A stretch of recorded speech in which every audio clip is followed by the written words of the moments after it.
Tessa, and in this video I'm going to be sharing with you the best books that I read this year.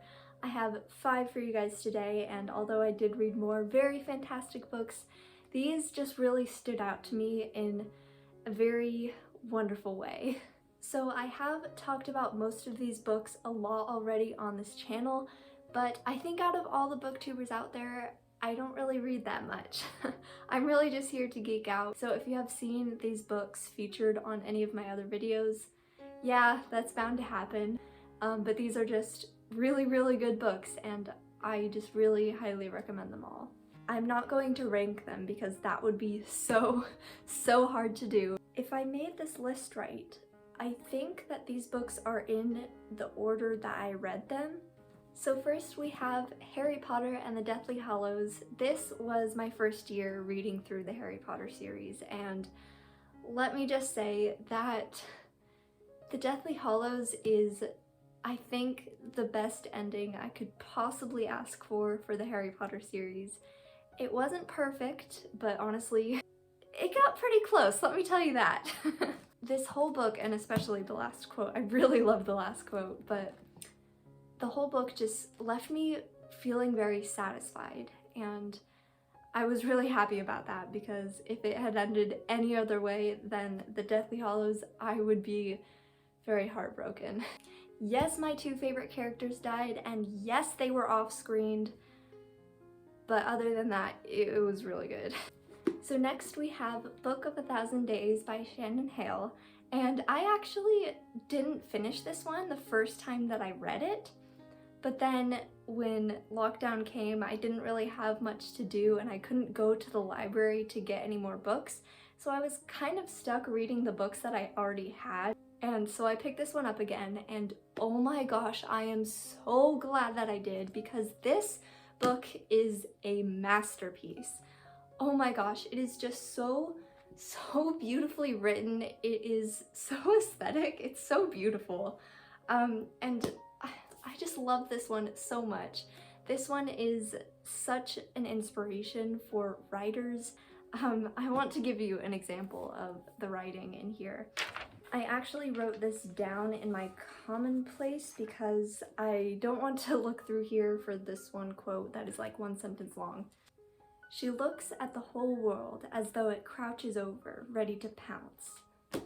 That one sentence is just, that is a little snippet of the whole book. It is all like that. It is so beautiful, and I know that's out of context, but isn't it beautiful? Next we have The True Confessions of Charlotte Doyle by Avi. I know I said I wasn't going to rank these, but if I'm gonna be honest with you, this one is the best on the list. So I have a thing for books that take place on the sea or by the sea.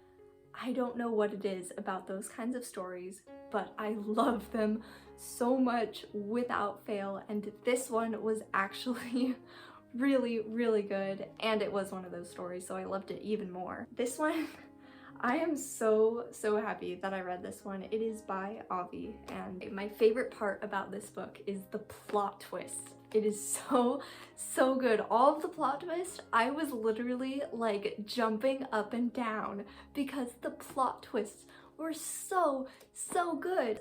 It was a mystery, but it also wasn't a mystery. It was just a lot of really interesting characters and things that were very unexpected. It had a lot of suspense in it, and it was really good. Out of all of the books in the world, this one is definitely one that you should read.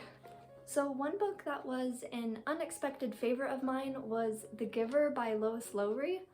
I was actually expecting not to like this one very much because I have kind of a thing with science fiction. It's just not my favorite. This one is actually really amazing, and I definitely should have read it sooner because it is so good. It is so just full of really deep messages, and I really love that.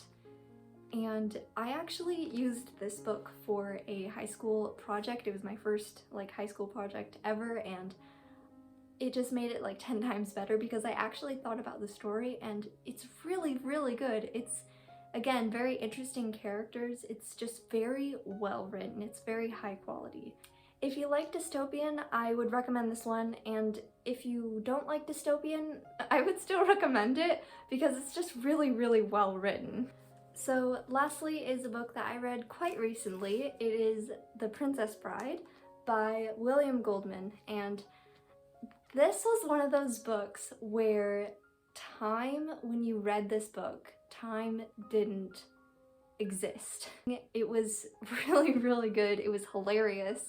The writing is so good. But I kind of want to research this story a little bit more because the book was really, really interesting, and yeah, it was very just entertaining and I really liked it.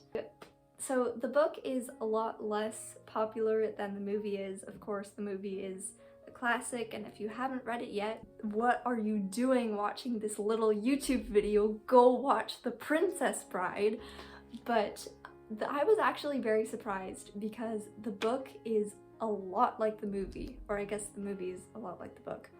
But yeah, it has lots of the same quotes and everything about it, and the same kind of feel too. So yeah, that is the last book on this list.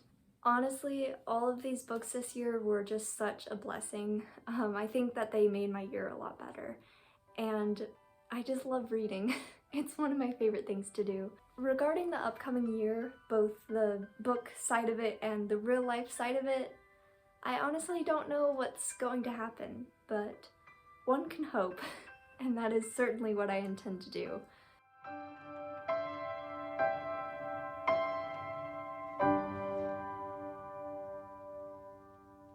I haven't mentioned the authors on these. Oh wait, yeah, okay, never mind. Okay, we're good. Okay, if you don't like it, I still think it's worth reading. I would still recommend it because it's